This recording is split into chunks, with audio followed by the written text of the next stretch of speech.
Pas possible.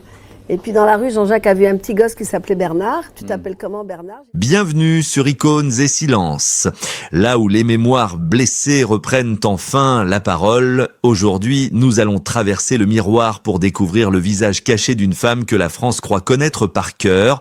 Observez-la bien lorsqu'elle monte sur scène aujourd'hui. À 83 ans, Chantal Goya danse encore. Elle chante avec une fougue inépuisable qui semble narguer le temps qui passe. Pour des générations entières, elle reste l'indétrônable Marie-Rose, cette figure maternelle et magique qui a peuplé nos rêves d'enfants dans un monde idéal. L'imaginaire collectif la voit vivre dans un conte de fées perpétuel. On l'imagine riche, entourée de souvenirs de châteaux en Touraine et protégée par le succès phénoménal de ses 40 millions de disques vendus. Cependant, derrière les projecteurs éblouissants et les costumes colorés se dissimule une vérité beaucoup plus sombre, une réalité économique et humaine brutale que le grand public ne soupçonnait pas. Il y a peu, cette légende vivante a choisi de briser l'armure pour confirmer une rumeur persistante et douloureuse. Non, la fortune immense n'est plus là.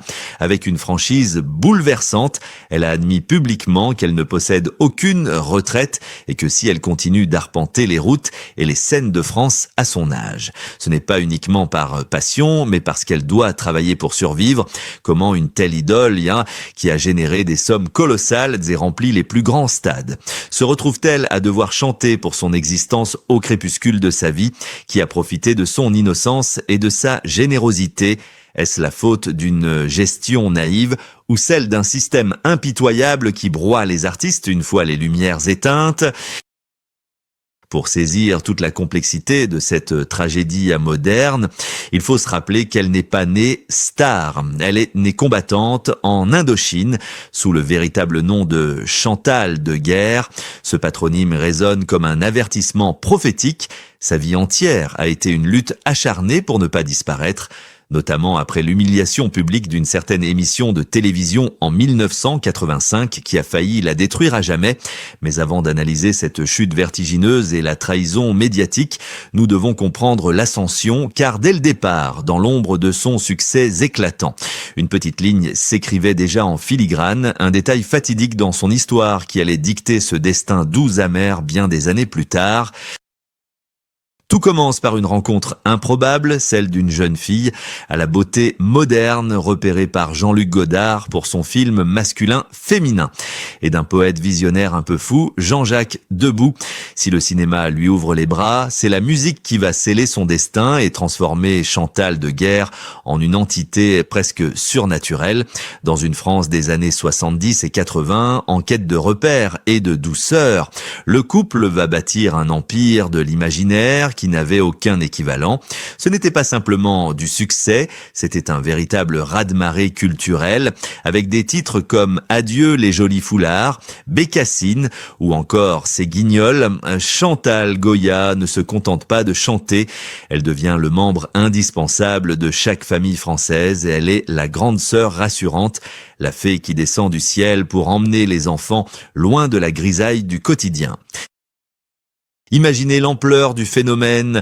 Elle est la première artiste à réserver le Palais des Congrès de Paris pour des durées inouïes, jouant à guichets fermés devant des milliers de spectateurs extatiques.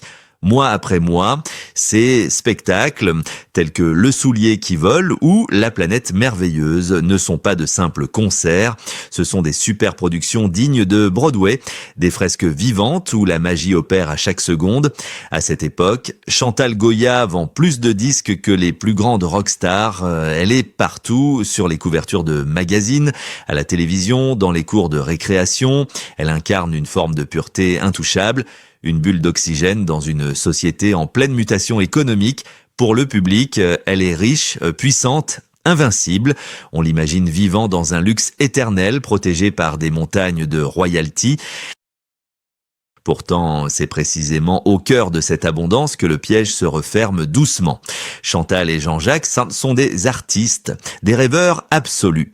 Mais ce ne sont pas des gestionnaires, ils vivent comme des cigales, dépensant sans compter pour créer des décors toujours plus grandioses, pour acheter des propriétés historiques qu'ils veulent sauver par amour du patrimoine sans jamais penser au lendemain. Jean-Jacques Debout, ce génie mélodique capable d'écrire un tube en quelques minutes, est aussi un homme qui ne connaît pas la valeur de l'argent, et Chantal, par amour et par confiance aveugle, le suit dans cette valse vertigineuse. Le système, lui, se frotte les mains, les maisons de disques et les producteurs encaissent des profits astronomiques grâce à la machine Goya, laissant au couple la gloire, certes, mais aussi la charge écrasante des investissements et des risques.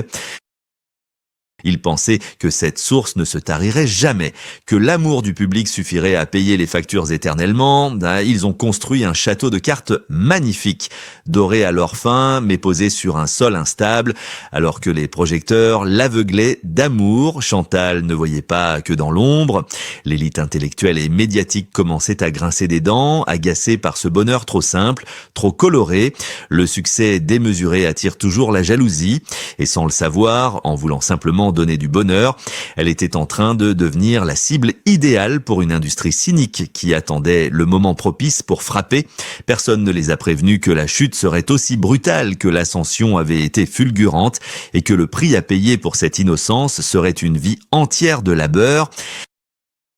Tandis que le public voyait en Chantal Goya une éternelle jeune fille insouciante, la réalité en coulisses devenait une prison dorée, de plus en plus étouffante. Il faut comprendre qu'à cette époque, être une star de l'envergure de Chantal, c'était être une industrie à part entière, mais une industrie où l'artiste est souvent le dernier servi. Les contrats de l'époque, souvent signés dans l'euphorie du succès ou sur un coin de table par confiance mal placée, étaient d'une brutalité inouïe. Chantal générait des milliards de centimes, faisant vivre des centaines de personnes, des musiciens aux techniciens, en passant par les distributeurs et les chaînes de télévision. Elle était la poule aux œufs d'or du show business français, mais une poule qu'on pressait sans relâche. Le système fiscal français, implacable avec les hauts revenus soudains, a commencé à creuser un gouffre sous leurs pieds. L'argent entrait à flot, certes, mais il ressortait aussitôt pour combler les dettes d'investissement hasardeux et pour payer un train de vie nécessaire au maintien de cette image de rêve. Mais la blessure la plus profonde n'était pas seulement financière, elle était morale. Il existait dans le Paris intellectuel et médiatique de ces années-là un snobisme féroce, une forme de mépris de classe déguisé en critique culturelle. Une certaine élite ne supportait pas qu'une femme chantant des ritournelles pour enfants puisse avoir plus de pouvoir et d'impact populaire qu'eux. On la traitait de niaise, on se moquait de son univers coloré en le qualifiant de bêtise culturelle, oubliant que derrière ces chansons se cachait le besoin vital d'évasion d'un public fatigué. Chantal sentait ses regards condescendants. Elle entendait les rires étouffés dans les cocktails mondains où elle n'était invitée que par curiosité. Comme une bête de foire, elle souriait, gardant la tête haute, mais à l'intérieur, la petite fille venue d'Indochine se sentait de plus en plus isolée, cernée par des loups déguisés en agneaux. Et puis, il y avait le poids du secret familial, ce fardeau qu'elle portait seule avec une dignité silencieuse. Son mari, Jean-Jacques Debout, l'homme de sa vie. Son Pygmalion était un génie absolu, mais comme beaucoup de génies, il était hanté par ses propres démons, la fragilité de Jean-Jacques. Ses périodes de doute abyssal et sa mélancolie chronique faisaient de Chantal bien plus qu'une épouse ou une muse. Elle devait être le pilier, le capitaine du navire dans la tempête, celle qui gère les crises, qui rassure les banquiers, qui cache les failles. Imaginez la pression sur les épaules de cette femme devoir monter sur scène chaque soir pour incarner la joie absolue devant des milliers d'enfants. Alors qu'en coulisses, elle devait gérer les créanciers et soutenir un mari à la dérive. Elle n'avait pas le droit à l'erreur, pas le droit à la fatigue et surtout pas le droit de briser l'illusion. C'est cette vulnérabilité cachée, ce mélange de succès populaire immense et de fragilité financière et personnelle qui a fait d'elle la cible parfaite, Le monde des médias, sentant peut-être que le vent tournait ou cherchant simplement du sang neuf pour faire de l'audience, a commencé à aiguiser ses couteaux. Il ne voulait plus seulement se moquer, il voulait voir l'idole tomber de son piédestal. L'atmosphère devenait lourde, électrique, comme un ciel d'orage avant la foudre. Chantal ne le savait pas encore, mais le piège était déjà tendu et l'invitation qu'elle allait recevoir pour une certaine émission de télévision n'était pas un hommage, c'était une convocation pour une exécution publique. C'était un soir d'hiver, un vendredi 13 décembre 1985, une date maudite qui allait marquer le début d'une longue et froide traversée du désert. L'émission s'appelait « Le jeu de la vérité », un titre qui sonnait comme une promesse d'honnêteté, mais qui s'est révélé être un piège savamment orchestré. Chantal Goya y était invitée comme la vedette principale, s'attendant à une célébration festive de sa carrière auprès de son public familial. Au lieu de cela, elle s'est retrouvée seule et sans défense sur le banc des accusés d'un tribunal médiatique impitoyable, diffusé en direct devant des millions de Français. L'ambiance n'était pas à la fête, mais au règlement de compte. Le coup de grâce est venu d'une intervention prétendument spontanée d'une institutrice dans le public qui a lancé une attaque virulente accusant l'artiste d'abêtir la jeunesse et de proposer un univers stupide. Ce n'était pas une question, c'était une exécution publique, sidérée, piégée sous les feux des projecteurs. Chantal a senti le sol se dérober sous ses pieds dans un réflexe de survie désespéré. Face à cette agressivité qu'elle ne comprenait pas, ce n'est pas la femme adulte qui a réagi, mais le personnage pour se protéger de la violence du réel. Elle s'est réfugiée dans la seule armure qu'elle connaissait, celle de Marie-Rose. Elle s'est mise à chanter, à interpeller un personnage imaginaire, tentant de noyer les attaques par l'absurde et la féerie. Ce que le public a perçu ce soir-là comme un pétage de plomb ou une arrogance déconnectée n'était en réalité que la panique pure d'une bête traquée. Mais la sentence du tribunal de l'opinion fut immédiate et sans appel. Dès le lendemain, la France entière se moquait. L'image de la fée bienveillante était brisée, remplacée par celle d'une folle ou d'une mégère. L'industrie, qui l'avait encensée tant qu'elle rapportait de l'argent, l'a lâchée avec une rapidité effrayante. Les téléphones, qui sonnaient sans interruption depuis 10 ans, se sont tus du jour au lendemain. Les projets de films furent annulés. Les portes des chaînes de télévision se fermèrent à double tour et pire encore, les salles de spectacle commencèrent à annuler les dates. C'est ici que le véritable drame se noue, bien au-delà de l'orgueil blessé. En la privant de scène, le système l'a privé de son unique source de revenus, alors même que les dettes colossales contractées pour ces spectacles pharaoniques continuaient de courir du statut d'icône nationale. Elle est passée à celui de paria, laissée seule avec des créanciers aux abois et un mari dévasté. Elle pensait avoir touché le fond, mais il lui faudrait des décennies pour comprendre l'ampleur des dégâts et trouver la force de dire enfin ce qu'elle avait sur le cœur. Le silence allait durer 40 ans jusqu'à ce que, n'ayant plus rien à perdre, elle décide enfin de parler. C'est finalement à l'aube de ses 83 ans, alors que la plupart des gens aspirent à un repos mérité, que Chantal Goya a décidé de faire tomber le dernier masque. Il n'y a pas eu de grand procès, ni de conférence de presse vindicative. C'est avec une douceur désarmante, lors d'interviews récentes, qu'elle a prononcé ces mots qui ont glacé le sang de ceux qui l'imaginaient à l'abri du besoin. Elle a regardé la France dans les yeux pour dire une vérité crue, presque inconcevable pour une star de son rang. Elle n'a pas de retraite, rien, pas un centime mis de côté après 50 ans de carrière.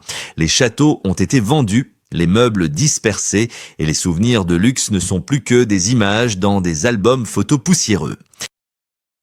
Elle a expliqué, sans chercher à s'apitoyer sur son sort, comment le système l'a broyée financièrement. Elle a raconté comment, pour sauver l'honneur et éponger les dettes colossales laissées par des productions trop ambitieuses et des redressements fiscaux impitoyables, elle a dû tout liquider. Ce n'est pas l'aveu d'une défaite, mais celui d'une survie. Elle a confessé que si elle continue aujourd'hui à enfiler ses chaussures vernies et sa robe de Marie-Rose, parcourant des kilomètres fatigants à travers le pays, ce n'est pas seulement pour l'amour du public, c'est une nécessité vitale. Si elle s'arrête, elle s'écroule. Il y a quelque chose de terriblement poignant à entendre cette icône admettre qu'elle est condamnée à chanter jusqu'à son dernier souffle pour payer ses factures, comme une ouvrière de la chanson qui ne peut jamais pointer sa carte de sortie. Mais le plus surprenant dans cette rupture du silence, c'est son attitude envers ceux qui ont précipité sa chute lorsqu'on évoque ce fameux soir de 1985 où les producteurs qui l'ont abandonné quand le vent a tourné, Chantal ne crie pas vengeance. Elle cite le nom de l'animateur ou des critiques de l'époque non pas avec haine, mais avec une lucidité effrayante. Elle leur a pardonné, dit-elle, car la rancune est un poison qui tue celui qui la porte. Cependant, elle n'oublie pas, elle rappelle simplement que ces hommes qui voulaient briser sa carrière pour faire de l'audience ont failli briser une vie en refusant de jouer le rôle de la victime éplorée. Elle reprend le pouvoir, elle montre que ceux qui ont tenté de l'humilier ont peut-être réussi à lui prendre son argent, mais ils n'ont jamais réussi à lui prendre sa dignité, ni l'amour indéfectible de ceux qui, aujourd'hui encore, remplissent les salles pour lui dire merci. L'histoire de Chantal Goya n'est pas seulement celle d'une chanteuse pour enfants qui a connu des hauts et des bas, c'est un miroir tendu à notre propre société de consommation. Une société qui adore fabriquer des idoles pour mieux les brûler sur la place publique dès qu'elles cessent d'être parfaites. Son parcours nous force à nous poser une question dérangeante sur la nature de notre relation avec les célébrités. Sommes-nous prêts à accepter que derrière le masque de la star, il y a un être humain qui vieillit, qui souffre et qui, parfois, doit lutter simplement pour remplir son frigo? Combien d'autres artistes, adulés hier, vivent aujourd'hui dans le silence d'une précarité invisible, trop fiers pour demander de l'aide, trop dignes pour montrer leurs blessures? Chantal Goya, avec son éternel sourire et sa volonté de faire, nous offre une leçon magistrale de résilience. Elle a refusé d'être une victime. Elle a refusé de laisser le cynisme de l'époque détruire l'enfant qui sommeillait en elle et en chacun de nous, en continuant de monter sur scène à 83 ans. Malgré les douleurs et malgré l'absence de fortune, elle ne fait pas que chanter des comptines. Elle pose un acte de résistance. Elle nous rappelle que la véritable richesse ne se mesure pas aux chiffres sur un compte en banque, ni aux couvertures de magazines, mais à la capacité de rester debout quand tout le monde vous prédit à genoux. Aujourd'hui, lorsque les rideaux s'ouvrent et que la musique commence, les applaudissements qui retentissent dans la salle ont changé de nature. Ils ne saluent plus seulement Marie-Rose, le personnage de fiction, ils saluent Chantal de Guerre, la femme courageuse qui a traversé les tempêtes sans jamais lâcher la main de son public. Elle ne demande ni pitié, ni charité. Elle demande simplement le respect dû à ceux qui ont consacré leur vie à donner du bonheur, quel qu'en soit le prix personnel. Comme elle le dit si bien à travers ses actes, on peut tout lui prendre, sa fortune, sa jeunesse, ses châteaux, mais on ne lui prendra jamais sa liberté de chanter, et c'est peut-être là, dans cette obstination joyeuse à exister, que réside sa plus belle victoire.